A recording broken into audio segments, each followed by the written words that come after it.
Hey YouTube, so if you didn't know, this is my new format for videos. I can't post the same video that I place on TikTok that I put on YouTube. So I am going to my OBS and I'm recording it and I'm talking to you guys about it. So there is a video on TikTok about this, but I want to go more into detail and provide some context and some understanding of why I have an issue with this. So if you didn't hear, Tennessee apparently is under investigation for NIL violations. Cool.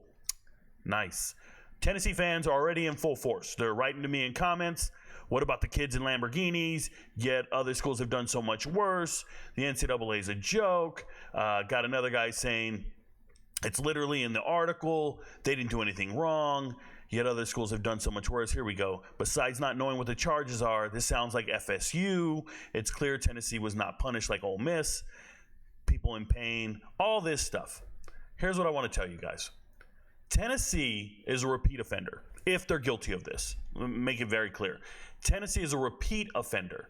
So you had Jeremy Pruitt, the former head coach. He was fired, banned for about 6 years now for show cause. You can't get hired anywhere for 6 years. Imagine that, trying to get income there. But Pruitt and his wife were doing some incredible things, incredibly wrong. And they were paying players. They were doing all kinds of things wrong. They found over 200 recruiting violations in the investigation and 18 level 1 violations. I need you guys to understand how egregious a level 1 violation is. And 18 of them is absurd. In comparison, I believe Ole Miss had 15 level 1 violations under Hugh Freeze. 15 versus 18.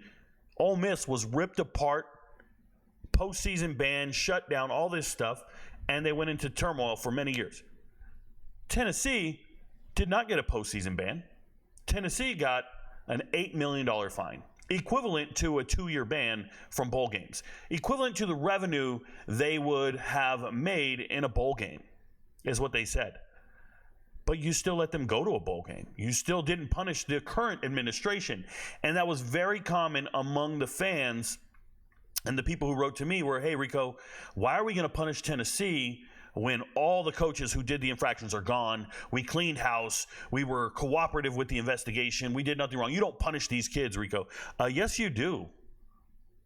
Yes, you do. You punish the university. It's a lack of institutional control. And if you're a repeat offender, akin to SMU, USC, Miami, Florida, Ole Miss, if you're a repeat offender, you need to be punished accordingly. You know, there are parents in this world who break the law, and you don't get to go to court and say, well, don't send them to jail. They got kids. Now you're punishing the kids. Yeah, buddy. If you're wrong, you're wrong. So all those kids who are thinking about going to Tennessee, don't go.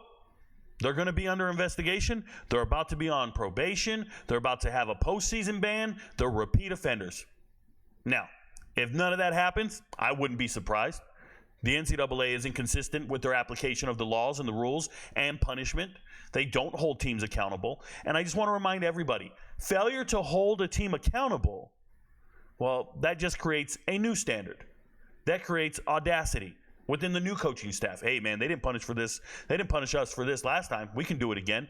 So pay attention. If you go to TikTok and you search Rico Knows Tennessee, you'll see a video down here that I made back in July 14th, this last summer, where I talked about this in depth, all the recruiting violations, all the things Tennessee did wrong, and how I said, man, your failure to punish the administration, the lack of institutional control is appalling.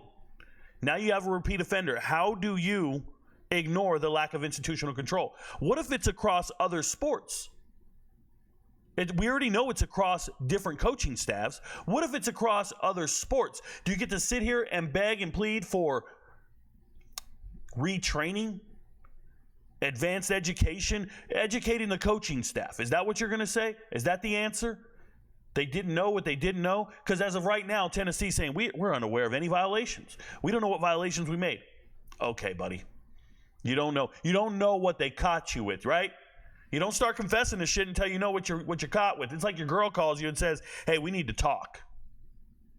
We need to talk. You're driving home the whole time. It's like, damn, what do we need to talk about? What did I do wrong? What did she catch me doing? You ever got that email from your boss? Your boss says, I need to see you at the end of the day. No other context. I need to see you in my office at the end of the day. Before you go home, you need to stop by my office. We need to talk. What do you do all day? It just ruminates, right? So the NCAA has not told Tennessee what they've done wrong, simply that they are under investigation. We need to talk. And I'm telling you right now, Tennessee, your days are numbered. I don't mean to laugh and be excited about it, but I love accountability. I stress accountability in every video I make. Go watch them. But if there are infractions and there is punishment, now those players can go somewhere else where the rules will be abided by. Shout out to every coaching staff doing the right thing. Shout out to Tennessee. If your coaching staff's doing the right thing and there's just one rogue person, yeah, okay, buddy. Your friends don't know, but Rico knows. Appreciate y'all. Stop cheating.